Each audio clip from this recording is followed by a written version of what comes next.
কানাডার চাকরি বাজার হোঁচট খেল। ৩৩,০০০ জব নেট লস হয়েছে গত মার্চ মাসে।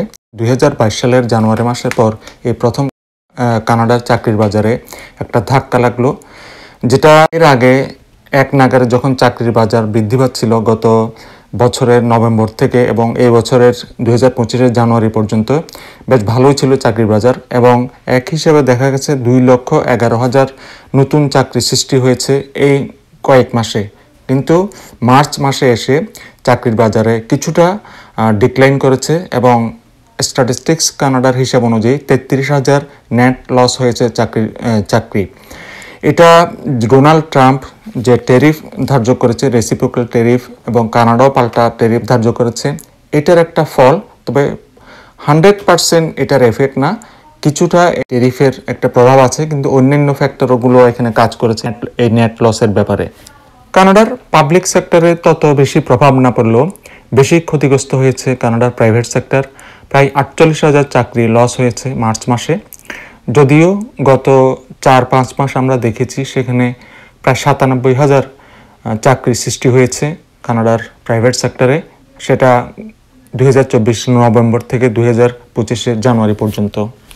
কানাডার চাকরির বাজারে যখন এই মন্দাবস্থা গত মাসে, আজকে আরেকটা খবর বেরিয়েছে যে চীন আমেরিকার বিরুদ্ধে মামলা করেছে বিশ্ব বাণিজ্য সংস্থায়, ওয়ার্ল্ড ট্রেড অর্গানাইজেশনে। এই প্রথম কোনো দেশ আমেরিকার বিরুদ্ধে মামলা করল।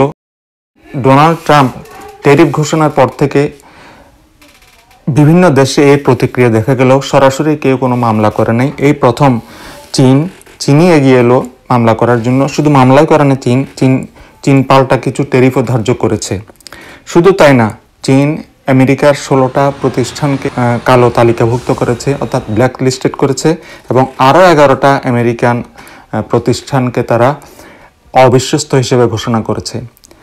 বিশ্ব বাণিজ্য সংস্থা বলেছে এভাবে যদি পাল্টাপাল্টি শুল্ক আরোপ চলে তাহলে বিশ্বব্যাপী একটা অস্থিতিশীল পরিবেশ সৃষ্টি হবে এবং একটা অর্থনৈতিক মন্দা দেখা দিবে। বিশ্ব বাণিজ্য সংস্থার প্রধান সবাইকে হুঁশিয়ার করে বলেছেন এই অবস্থা চলতে দেওয়া যায় না।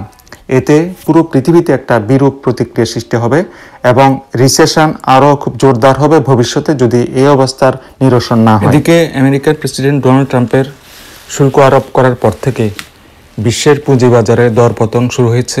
খোদ আমেরিকার শেয়ার মার্কেটে বড় ধরনের দরপতন হয়েছে এবং গত 2 দিন ধরে সেই দরপতন অব্যাহত রয়েছে। আমেরিকা শুধু না, ইউরোপের পুঁজিবাজারেও দরপতন হয়েছে এবং এশিয়াতেও। সারা বিশ্বে অর্থনীতির যে একটা টালমাটাল অবস্থা শুরু হয়েছে সেটা বলাই বাহুল্য।